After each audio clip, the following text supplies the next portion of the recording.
turbūt kalbėti, kad remt reformą ar neremt nelabai yra prasmės, kadangi jinai vyksta ir ji turi vykti.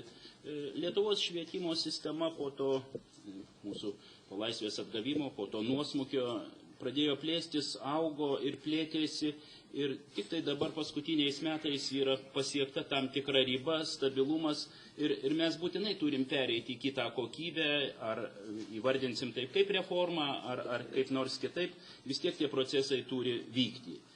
Ir Vytauto didžiojo universiteto senatas jau praeitais metais yra priėmęs tokį sprendimą ir kaip ir savo įsipareigojimą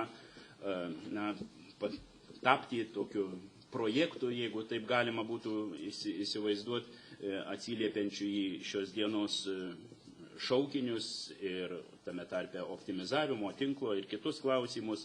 Ir tas naujasis mokslo ir studijų įstatymas iš tikrųjų turi trūkumų, niekas šito neneigia, bet kalbėdami apie jį mes labai dažnai pamirštam, kad jame jau yra sprendžiamos tos problemos, kurios mums labai subrendusios. Tai ir išorinis programų vertinimas ir institucijų, kuris kelia daugybę problemų, tai ir mokslo laipsnių sistemos sutvarkymas. Dabar mes vos ne, atleisk viešpatie, vos ne pajaukos objektų esame tarp kitų su savo habilitacijos pažymomis ir procedūromis. Tai jungtinių programų įteisinimas, ypač doktorantūroje, kas būtų didelis progresas, turto valdymo klausimai yra pradėti spręsti, intelektualios nuosavybės klausimai yra paliesti šiame įstatyme ir daugybė kitų. Taip kad tuos procesus, juos tikrai reikia palaikyti, yra ten ir problemų, aš apie jas nenoriu dabar kalbėti, apie jas tikrai daug yra diskutuojama ir labai plačiai, ir tų saugiklių yra sudėta, aš manau,